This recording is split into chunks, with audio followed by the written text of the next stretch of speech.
Music director ಏನೇ ಕೊಟ್ಟರು ಹಾಡಬಲ್ಲಂತ ಒಂದು.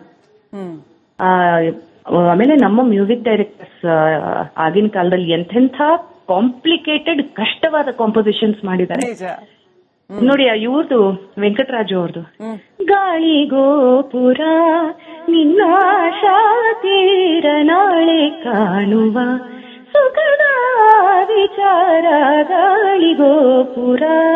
ಇದು ಸಿಂಪಲ್ ಇಲ್ಲ ಮೇಡಮ್, ಇದು ಕೇಳಕ್ಕೆ ಬಹಳ ಸ್ವೀಟ್ ಸಿಂಪಲ್ ಅನ್ಸುತ್ತೆ. ಎಕ್ಸ್ಟ್ರೀಮ್ಲಿ ಕಾಂಪ್ಲಿಕೇಟೆಡ್ ಇದು. ಇದೇ ಕಾಂಪ್ಲಿಕೇಟೆಡ್ ಅಂದ್ರೆ ತೆಲುಗುನಲ್ಲಿ ಸಿಂಗಾರವೇಲ ಅಂತ ಹಾಡಿದೆ, ಕನ್ನಡದಲ್ಲಿ ಶಿವ ಶಿವ ಅನ್ನೋ ಒಂದು ಹಾಡು ಎಲ್ ವೈದ್ಯನಾಥನ್ ಅವ್ರು ಮಾಡಿದ್ದಾರೆ, ಭುವನೇಶ್ವರಿಯ ಇದೆ.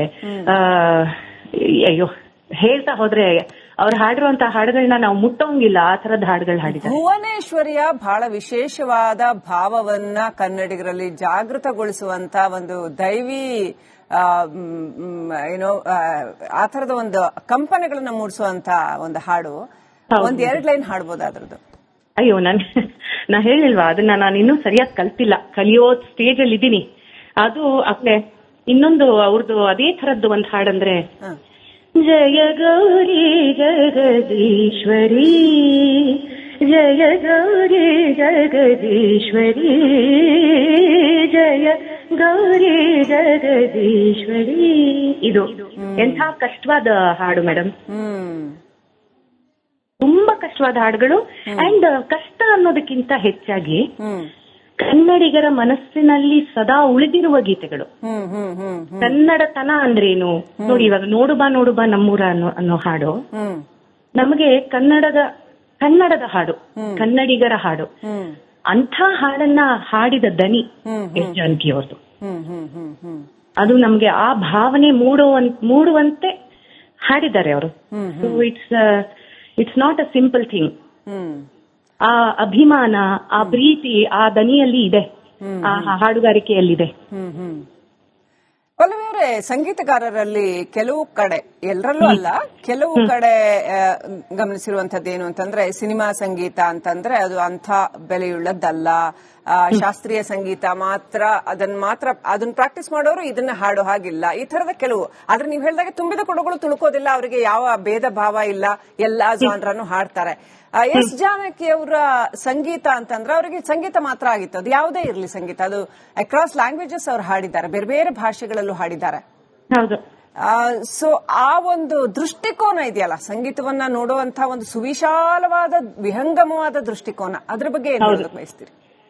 ಮೇಡಮ್, ನಾನು ನನ್ನ ಸೌಭಾಗ್ಯ ಏನಂದ್ರೆ ನಾನು ಕ್ಲಾಸಿಕಲ್ ಮ್ಯೂಸಿಷಿಯನ್ಸ್ ಜೊತೆನೂ ವರ್ಕ್ ಮಾಡಿದ್ದೀನಿ.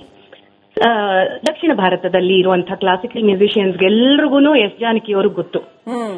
ಎಸ್ ಜಾನಕಿ ಅವರ ಬಗ್ಗೆ ಅಪಾರವಾದ ಗೌರವ, ಅಪಾರವಾದ ಗೌರವ. ಅಂದ್ರೆ ಅವರ ಹಾಡುಗಾರಿಕೆ, ಅವರ ಸಂಗೀತ, ಅವರ ಟ್ಯಾಲೆಂಟ್ ಏನಿದೆಯಲ್ಲ ಮೇಡಮ್, ಇಲ್ಲ. ಈವನ್ ಕ್ಲಾಸಿಕಲ್ ಮ್ಯೂಸಿಷಿಯನ್ಸ್ ತಲೆಬಾಗಿ ನಮಸ್ಕರಿಸ್ತಾರೆ ಅವರ ಟ್ಯಾಲೆಂಟ್ಗೆ. ಅಷ್ಟು ಟ್ಯಾಲೆಂಟೆಡ್ ಅಂದ್ರೆ ಅಷ್ಟು ಅವರು ಒಪ್ಕೊಳ್ತಾ ಇರ್ಲಿಲ್ಲ ವಿದ್ವತ್ ಇದೆ ಅಂತ, ಆದ್ರೆ ಅಷ್ಟು ವಿದ್ವತ್ ಇತ್ತು ಅವ್ರಿಗೆ. ಅವರು ಅಯ್ಯೋ ನನಗೇನು ಗೊತ್ತಿಲ್ಲ, ನನಗೆ ದೇವ್ರ ಹಾಡಿಸ್ತಂಗ್ ಹಾಡ್ತೀನಿ ನಾನು ಅಂತ ಅಷ್ಟೇ ಅವ್ರು ಹೇಳ್ಬಿಡೋರು. ಬಟ್ ಸಂಗೀತ ಗೊತ್ತಿರೋರ್ಗೆ, ಆಮೇಲೆ ನೀವ್ ಹೇಳಿದ್ರಲ್ಲ ಕ್ಲಾಸಿಕಲ್ ಮ್ಯೂಸಿಷಿಯನ್ಸ್ಗೆ ಅವ್ರ ಹಾಡಿರುವ ಹಾಡುಗಳ ಏನು ಇದೆಷ್ಟು ಏನು ಕಾಂಪ್ಲಿಕೇಶನ್ಸ್ ಎಷ್ಟಿದೆ ಅದರಲ್ಲಿ, ಎಷ್ಟು ಕಷ್ಟ ಇದೆ ಅದನ್ನ ಹಾಡ್ದು ಅನ್ನೋದು ಕ್ಲಾಸಿಕಲ್ ಮ್ಯೂಸಿಷಿಯನ್ಸ್ಗೂ ಗೊತ್ತಿತ್ತು. ಎಲ್ಲರೂ ಅವ್ರನ್ನ ತುಂಬಾನೇ ರೆಸ್ಪೆಕ್ಟ್ ಮಾಡ್ತಾ ಇದ್ರು. Okay, wonderful talking to you. Thank you M D Pallavi ಅವರೇ, ರಿಪಬ್ಲಿಕ್ ಕನ್ನಡದೊಂದಿಗೆ ಮಾತನಾಡಿದ್ದಕ್ಕೆ. Thank you, thank you, thank you. ವೀಕ್ಷಕರೇ, ಎಸ್ ಜಾನಕಿ ಅವರು ಶರೀರ ತ್ಯಜಿಸಿರುವ ಈ ಸಂದರ್ಭದಲ್ಲಿ ಕನ್ನಡ ನಾಡು ಮನದುಂಬಿ ಅವರನ್ನ ನೆನೆದು ಆರ್ದ್ರವಾಗ್ತಾ ಇದೆ. ಅವ್ರು ಮೊದಲಿಂದನೂ ನಮ್ಮ ಕಣಿನುಂಡಿ ಫಾರಂನಲ್ಲೇ ಇದ್ರು.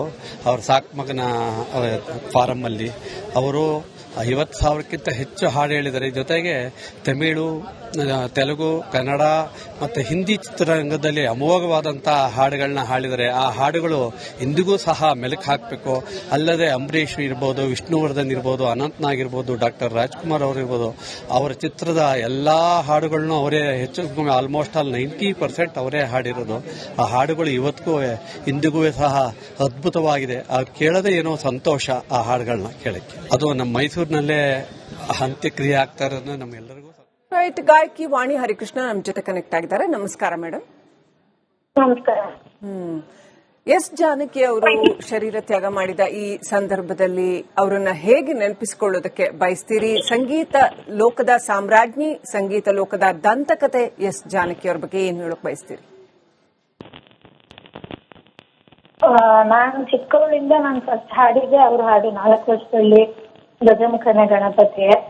ಅವಾಗಿಂದಾನು ನನಗೆ ಅವ್ರದ್ದು ಸಾವಿರಾರು ಹಾಡುಗಳು ನಾನು ಚಿಕ್ಕ ವಯಸ್ಸಿಂದ ಕನ್ನಡ, ತೆಲುಗು, ತಮಿಳು ತುಂಬಾ ಹಾಡು ಪ್ರೋಗ್ರಾಮ್ಸ್ ಎಲ್ಲ ಹಾಡೋದ್ ಬಿಟ್ಟು ಬೇರೆ ಪರ್ಸನಲ್ ಆಗಿ ನನ್ನ ಇಷ್ಟದಲ್ಲಿ ಕಲಿತು ಮತ್ತೆ ಅವರೇ ನನ್ಗೆ ಅಡ್ವೈಸ್ ತುಂಬಾ ಮಾಡಿದ್ರು. ನಾನು ನಮ್ಮ ತಾತ ವಿ.ಕೆ. ವೆಂಕಟೇಶ್ ಅವ್ರ ಜೊತೆ ಪ್ರಸಾದ್ ಸ್ಟುಡಿಯೋಗೆಲ್ಲ ಹೋಗ್ತಾ ಇದ್ದಾಗ ನಾವು ಸಂಗೀತ ಕಮ್ಮಿ ಶ್ರುತಿಲ್ ಹಾಡ್ತೀವಿ ಚಿಕ್ಕವರಿಂದ. ಅಪ್ಪ ಅಮ್ಮ ಸಂಗೀತ, ನಮ್ಮ ಅಕ್ಕ ನಾನು. ಅವಾಗ ಜಾನಕಿ ಆಂಟಿ ನಂಗೆ ಹೇಳಿದ್ರು, ನಂಗೆ ಹೈ ರೇಂಜ್ ಹೋಗಲ್ಲ ಅಂದಾಗ, ಸಂಗೀತ ನೀನು ಹೈ ಪಿಚ್ ಪ್ರಾಕ್ಟೀಸ್ ಮಾಡು, ಅಂದ್ರೆ ನಾವು ಡಿ ಶಾರ್ಪ್ ಅಂದ್ರೆ ಅಲ್ಲಿ ಸಂಗೀತ ಆಡೋದು, ಸಿ ಎಲ್ ಮಾಡು ಅಂತ. ಅದು ಬೇರೆಯವರೆಲ್ಲ ಕೇಳಿಸ್ಕೊಂಡ್ರೆ ಅಯ್ಯೋ ನಕ್ಬೋದು, ಬಟ್ ನಿಜವಾಗ್ಲೂ ನಾನು ಇಷ್ಟ ಆದ್ರೂ ನನ್ನ ಸಿನಿಮಾ ಹಾಡುಗಳು ಹಾಡಿದ ಕಾರಣ ಮತ್ತೆ ನನ್ಗೆ ಒಂಚೂರು ಹೆಸರು ಬಂದಿದೆ, ನಾನು ಇಷ್ಟಪಡ್ತಾರೆ ಎಕ್ಸ್ಪ್ರೆಷನ್ಸ್ ಅಂದ್ರೆ ಅದು ನನ್ಗೆ ಜಾನಕಿ